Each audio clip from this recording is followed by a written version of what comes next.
An ISIS suicide bomber killed dozens of Afghans and 13 U.S. troops during the Biden administration's evacuation of Afghanistan in 2021.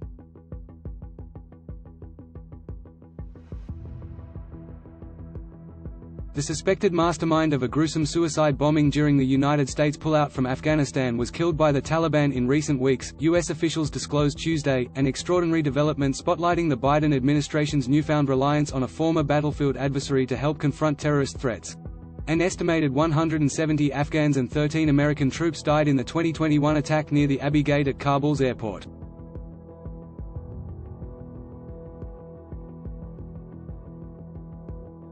Biden administration officials identified the suspect as a leader within the Islamic State's Afghanistan chapter, known as Islamic State-Khorasan or ISIS-K. They declined, however, to reveal the person's name and how the person was killed, citing concerns that doing so could jeopardize the U.S. government's ability to collect information about future activities in the region. White House spokesman John Kirby characterized the suspect's death as another in a series of high-profile leadership losses for the terrorist group.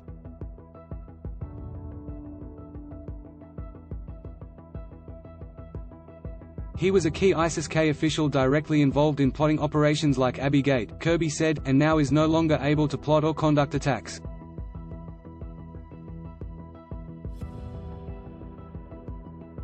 The United States was not involved in the Taliban's operation, according to two other U.S. officials who spoke on the condition of anonymity to discuss sensitive intelligence.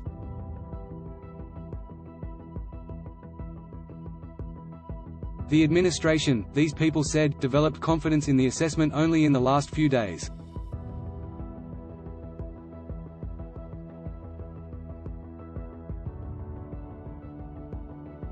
The suspect, they added, was responsible for additional violence in Afghanistan and probably harbored aspirations to carry out attacks on the West.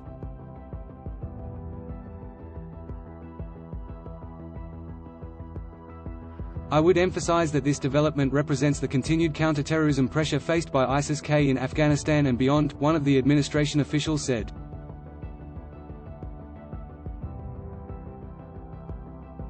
We see this operation as emblematic of a landscape in Afghanistan that's become very challenging for terrorists like those in ISIS-K, who might want to harm Americans.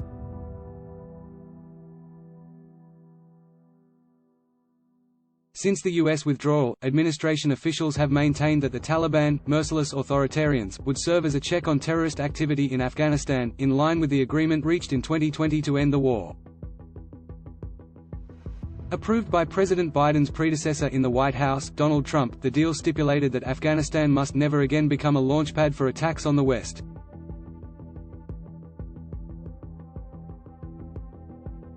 Critics have questioned whether the Taliban could be trusted to meet those obligations and, even then, if its fledgling government could do so effectively.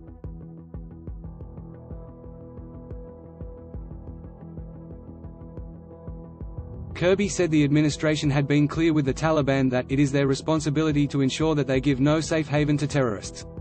Tuesday's announcement, he added, made good on the president's pledge to establish an over-the-horizon capacity to monitor potential terrorist threats, not only from in Afghanistan but elsewhere around the world where that threat has metastasized. The ISIS bombing on August 26, 2021, occurred in a tightly packed corridor just outside Hamid Karzai International Airport where, in the aftermath of the Afghan government's stunning collapse to the Taliban, crowds of desperate civilians had massed hoping to board evacuation flights. U.S. troops who survived the attack have recounted scenes of chaos and carnage, and an abiding frustration with how the operation was managed.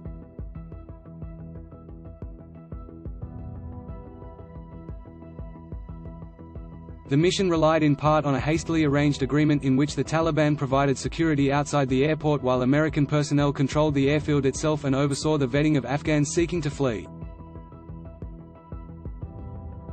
The blast wounded dozens of other U.S. troops, some catastrophically, and in the confusion that followed, some believed they were coming under fire from the Taliban.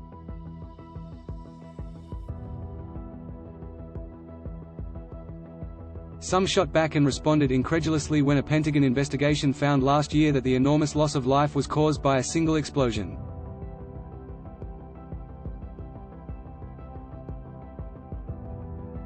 The incident remains one of the lowest moments of the Biden administration, having undercut the president's repeated promises of an orderly end to 20 years of war.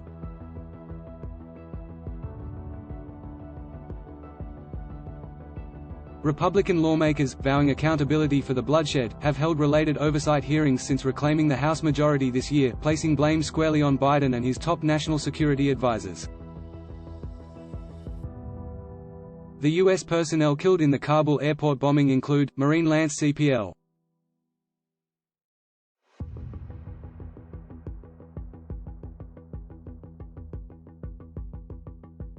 David Espinoza, 20, Marine Sergeant.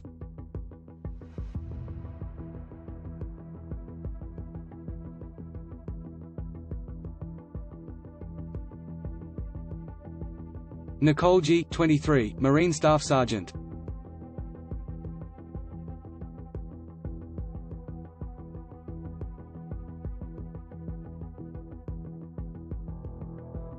Darren Taylor Hoover, 31, Army Staff Sergeant.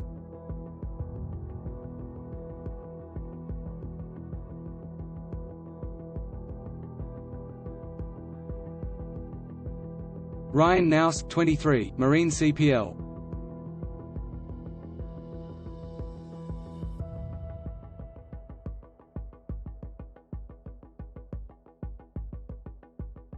Hunter Lopez, 22, Marine Lance CPL.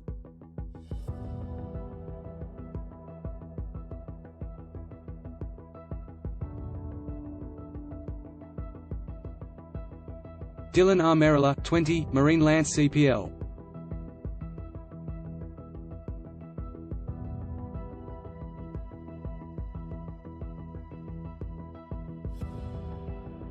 Riley McCollum, 20, Marine Lance CPL.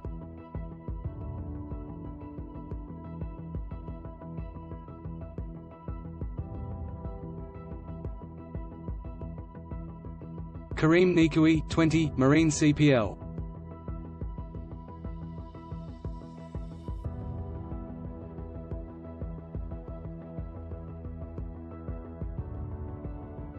Dagan William Tyler Page, 23, Marine Sergeant.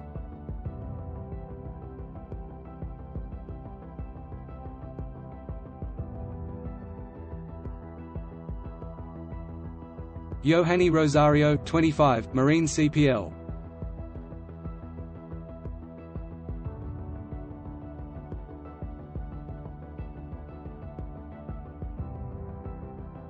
Humberto Sanchez, 22, Marine Lance CPL.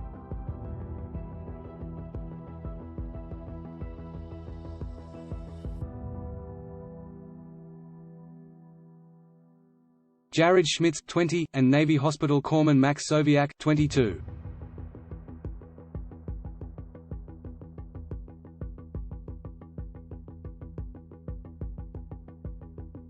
The families were notified on Tuesday ahead of a White House announcement.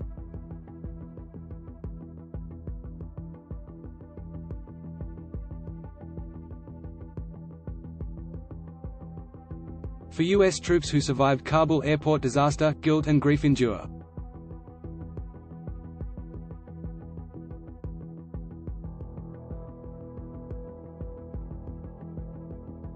It's frustrating because we don't know why they're giving us this information now, Hoover's father, Darren Hoover, said in a telephone interview after he was contacted by a Marine Corps official whom, he noted, provided only vague details about the Taliban's operation.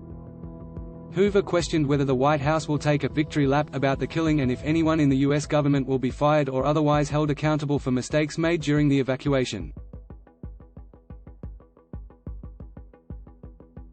He expressed disappointment with how senior administration officials have portrayed those events in recent weeks.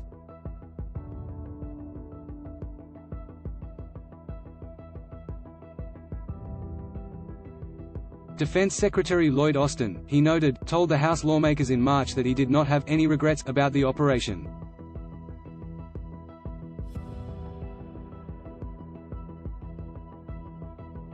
He also pointed to comments this month from Kirby, who told reporters at the White House that, "I just don't buy the whole argument of chaos."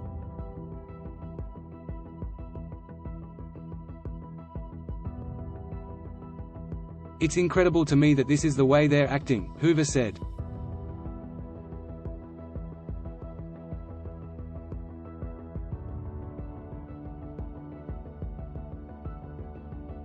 "It's frustrating, because they're putting the blame everywhere else but on them when it was their operation that did this."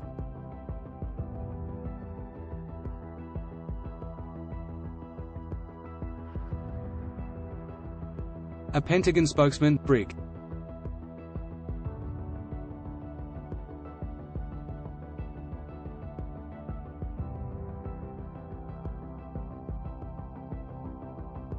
General Patrick Ryder, said Tuesday that Austin does regret the deaths of the U.S. service members.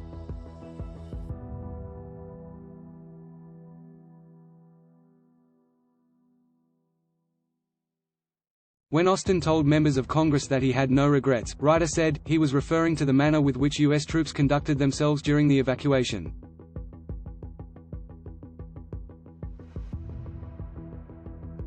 When it comes to the Gold Star families, we are certainly very empathetic and completely understand how painful this is, and continue to keep them in our thoughts and prayers, Ryder said.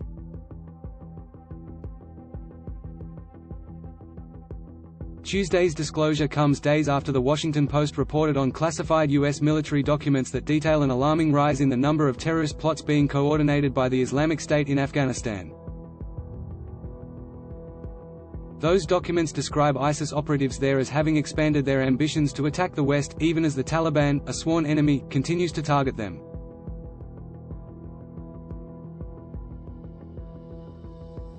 As U.S. military operations in Afghanistan ended, Biden made the case that the United States did not need to keep American personnel in harm's way in a ground war to launch counterterrorism operations. The United States has carried out strikes against the Islamic State since then in Syria and Somalia, along with a single CIA drone strike in Afghanistan in July that killed Ayman al-Zawahiri, then the leader of al-Qaeda. But the United States has carried out no known strikes against Islamic State figures in Afghanistan since the U.S. military withdrawal there was completed.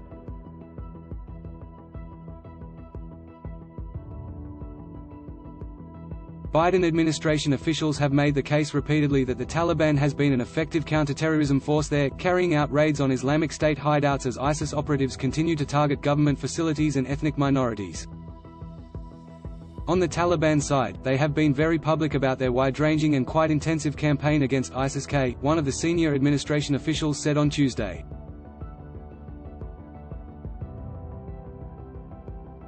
The United States, he added, is able to conduct attacks there as well, should circumstances warrant.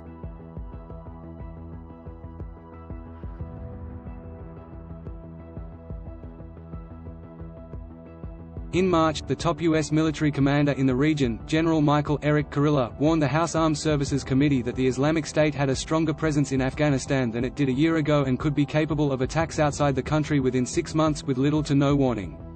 Kurilla added that the United States can see only broad contours of the Islamic State's planning there, but not the full picture.